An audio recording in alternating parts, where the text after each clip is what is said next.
Hello everyone, you are watching Naresh IAS Academy YouTube channel. I will discuss the second part on Rathod of Marwad, and in this part we will try to understand relationship of Marwad state with the Mughals, and finally we also discuss how the Marwad state accepted the dominion of Indian states and entered into the Indian nation. Marwar versus Mughal.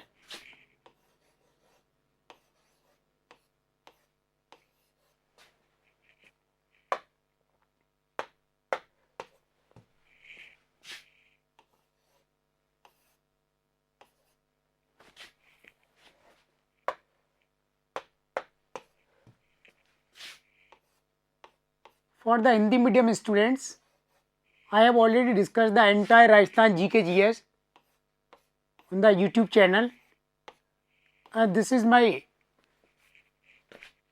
effort for the English medium students. Okay.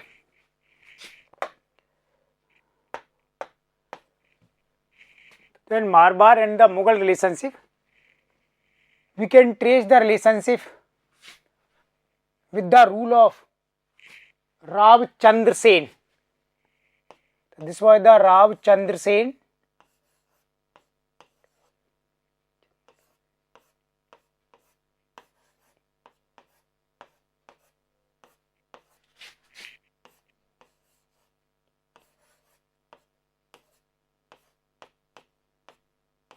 Rav Chandra Sen.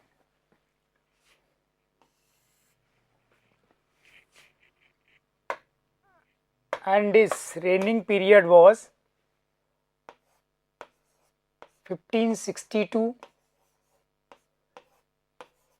1581.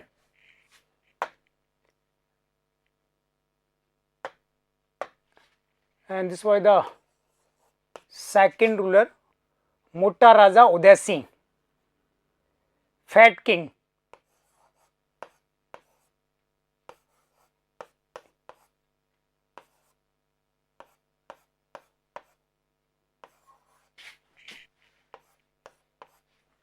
Uday Singh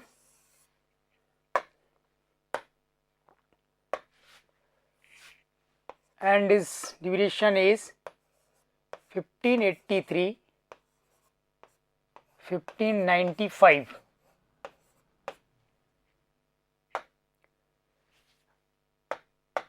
And the third ruler is Jaswant Singh.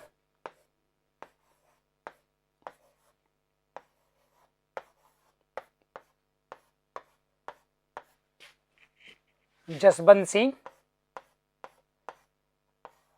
one of the prominent ruler of the Rathods, and his duration is 1638 to 1678. And that time over the contemporary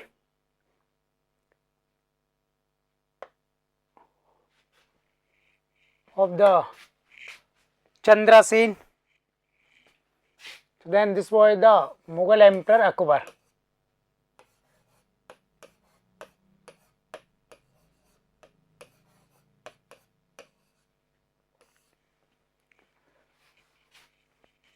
And through the map of Rajasthan, we can draw an important geographical boundary.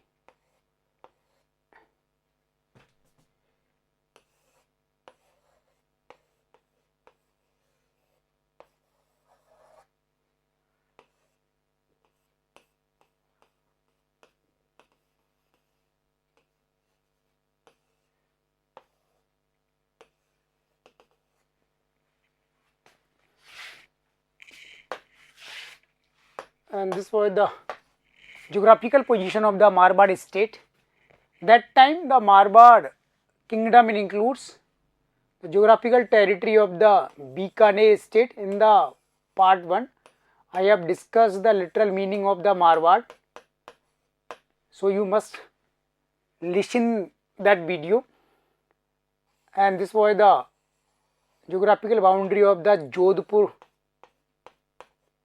And the third branch of the Rathod of the Marwar was Kishangarh.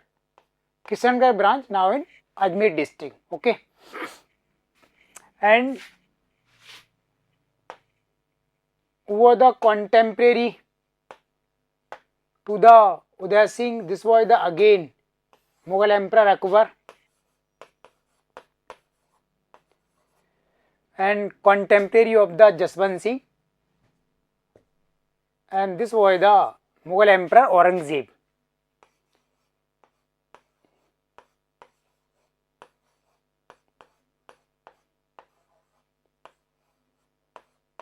Aurangzeb. This is the factual information. First, we must keep in our mind. You know, when the Mughals started rule over the India, since the founder Babur, the founder of Mughal Empire, Babur first defeated the Rajput rulers, Rana Sanga, the ruler of Mewar, and then Humayun tried to maintain relationship with the Mewar state, and this was the Mughal Emperor Akbar, the son of Humayun, and who expanded the Mughal relationship with the other Rajput states. Then Marwar states first tried to maintain the relationship with Mughals during the Akbar. Akbar held a Nagaur court in 1570 in the Nagaur district and invited all the Rajput rulers for discussion the political matters and to convince the Rajput rulers for the treaties of the friendship, alliance and unity. Most of Rajput rulers agreed in the Nagaur court for accepting the subordination of Akbar. Only Maharana Pratap of Mewar refused to join the Nagaur court, but Rab Chandra Sen joined the Nagaur court but did not accept the subordinate and boycott the meeting of the Akbar. Rab Chandra Sen was the successor or son of Rao Maldev. Then history of Rathod I have discussed till the Rao Maldev in the volume 1. Rab Chandra Sen was the completely opponent of Mughal Emperor Akbar, who absolutely refused to accept any kinds of subordination of the Akbar. So the Akbar became more angry and he tried to diplomatic talks with the Rab Chandra Sen, but on the line of Maharana Pratap, Rab Chandra Sen was not agreed. Finally, when Akbar completed his Nagaur court, then he sent a Mughal army commander Hussain Quli Khan to capture the Rab Chandra Sen. But Rab Chandra Sen did not make prisoner by the Hussain Quli Khan in 1570 to 1573.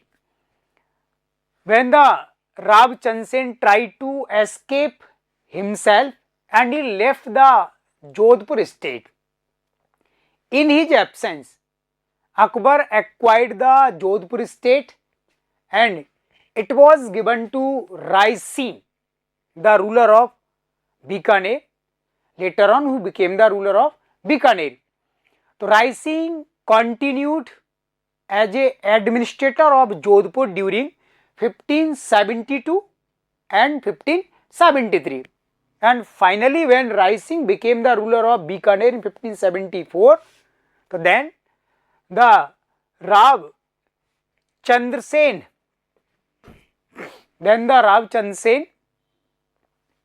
returned to his states and the Mughal influence was ended from the Jodhpur state. Second time, when Mughal Emperor Akbar started a diplomatic mission against the Mewar state, because the Maharana Pratap was also anti of the Akbar. In 1576, Akbar made the second effort to convince the Rav Chandra Sen, and this time Akbar sent a royal Mughal army campaign against Rav Chandra Sen 1576, and it was incorporated by the rising of the Bikaner. So this was the second effort in 1576, and now the rising was assisted to the campaign, and this time Rav Chandra Sen was not also captured by the Mughal army or the rising.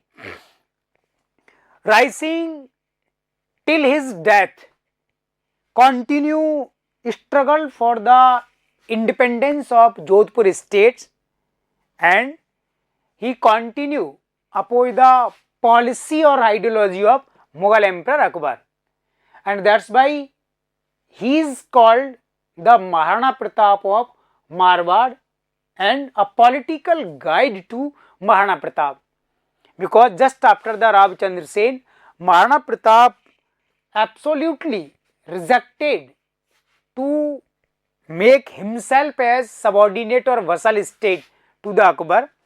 Finally, it was resulted into the battle of Haldighati. So Rav Chandra Sen continue make relationship tenseful with the Akbar, so there was no scope for the peaceful or friendly relationship during the Rav Chandra Sen. Rav Chandra Sen succeeded by the Uday Singh, but there is a gap between the Rav Chandra Sen and Uday Singh. You can see here 1581 and 1583. It is said in this duration Akbar acquired the Marwar state and it was declared a Khalsa state or the Khalsa region. It means Akbar announced this is a territory of Mughal Empire, and the Mughal governors that time administered the Jodhpur. But later on in 1583, Uday Singh became the next Rathod ruler and he continued till the 1595.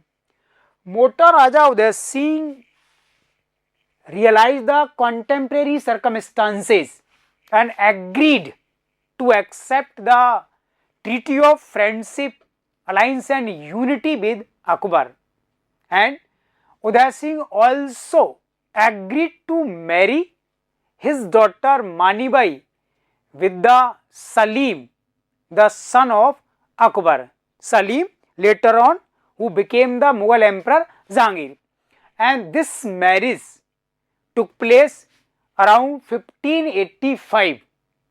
So Uday Singh ended the tenseful relationship or hostility between Marwar and Mughals, and since the reign of Uday Singh, now Marwar started a healthy relationship with the Mughals, and Uday Singh was the first ruler of Rathod or the Marwar who accepted this subordination.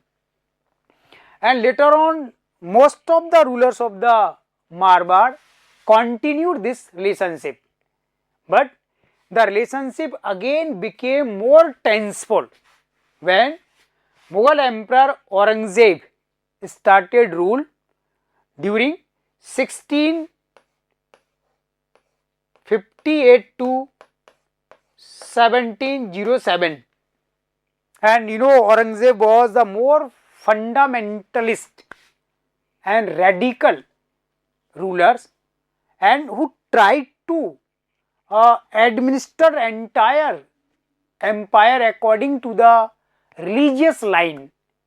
So it was not possible because the majority of the Hindus. However, Aurangzeb forcefully imposed the jizya tax in 1679 and ordered to demolish the Hindu temple, and so many royal orders or decisions were delivered by the Aurangzeb, and they were absolutely against the Hindus. And now this was the hostility of the Marwad with the Aurangzeb, because now this was the Jaswansi during 1638 to 1678 when Aurangzeb fought the battle of succession. Shahjahan was the Mughal emperor and Aurangzeb was the son of Shahjahan. And during the reign of Shahjahan, his son started the battle of succession. And the battle of succession, this is called the second battle, the battle of Dharmat in 1658. Dharmat now in the Madhya Pradesh. In this battle, Jaswant Singh was a ally of Dara Shikoh, the eldest son of Aurangzeb. And this was not liked by the Aurangzeb, how the Jaswant Singh stood himself against the Aurangzeb and he supported Dara Shikoh in the battle of Dharmat. Finally, Aurangzeb defeated Jaswant Singh in the battle of Dharmat in 1658. And when finally Aurangzeb defeated all his anti-powers or became the Mughal emperor, so definitely this was more difficult for the Jaswant Singh how to make himself compatible or adaptable with the Aurangzeb.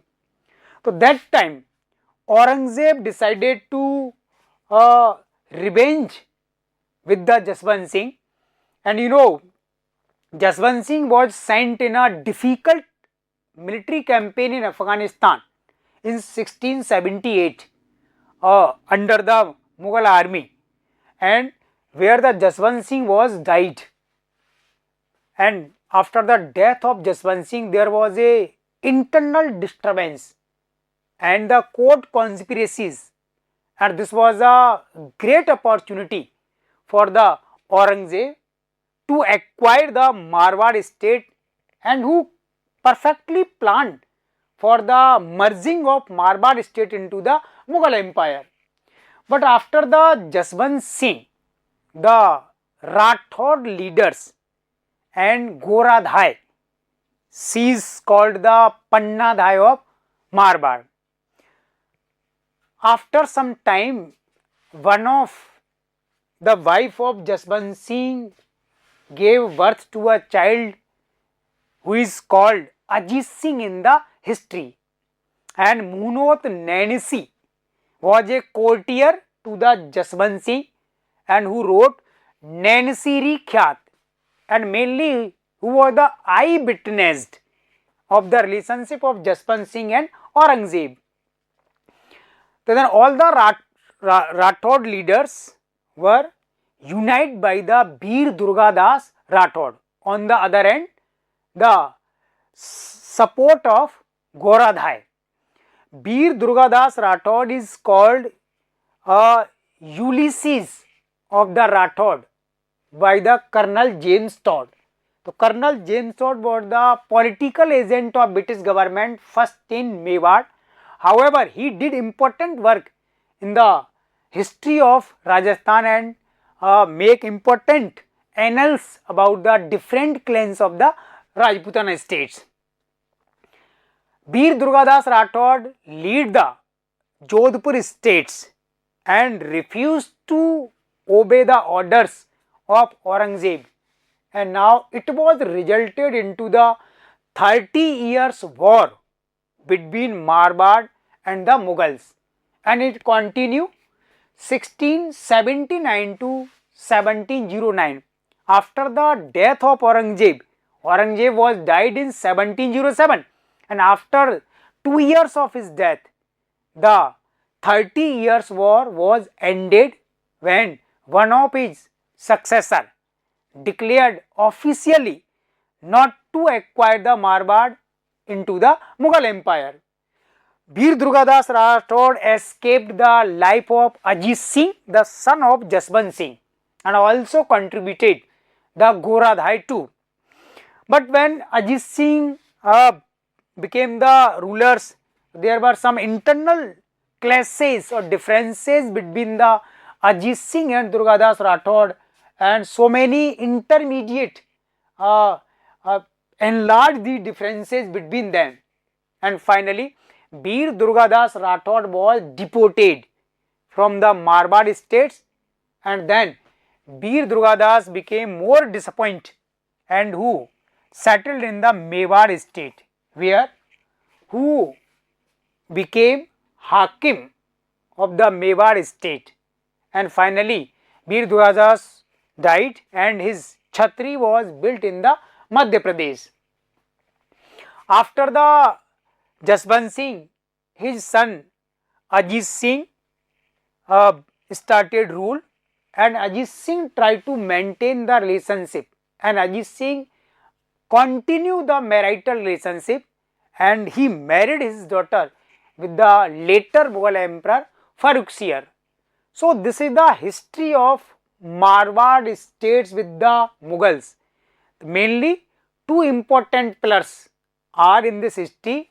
One is Mughal Emperor Akbar or another is the Mughal Emperor Aurangzeb. When the Marwar state made treaty with the East India Company, because East India Company got victory most of the territory of India, about the 63% India, which is called the British India, or remaining part of India was under the princely states. Marwar state was one of them. But East India Company brought the Marwar state under the British policies. However, British government did not started their rule into the Marwar state. In the 1818, this was the ruler of Mansingh, ruler of Marwar, the Mansingh, who signed over the Treaty of Friendship, Alliance and Unity in 1818, and since then Marwar state became the princely states or the subsidiary alliance state of the Britishers. And when India got independence in 1947, this was the last ruler Hanumant Singh.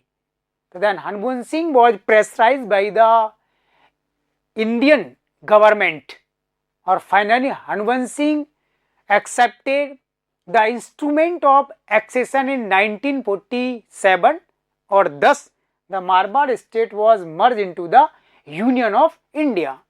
Then this is the history of Marwar state from the Rab Siya, the first ruler, to the last ruler Hanumant Singh. Okay, so then you can understand the history in this way. This is the simplest way of understanding the topic. So you may take help for the IAS or RAS mains exam. We have uploaded too much valuable content on YouTube channel, and you must visit our website where you can find the so many valuable courses and different kinds of advice for the IAS mains or IRAS mains exam. And you may also contact for the offline classes if you have completed your preparation. So you may contact for the answer writing, because answer writing is the main part of getting success in IAS mains exam. Okay, thank you.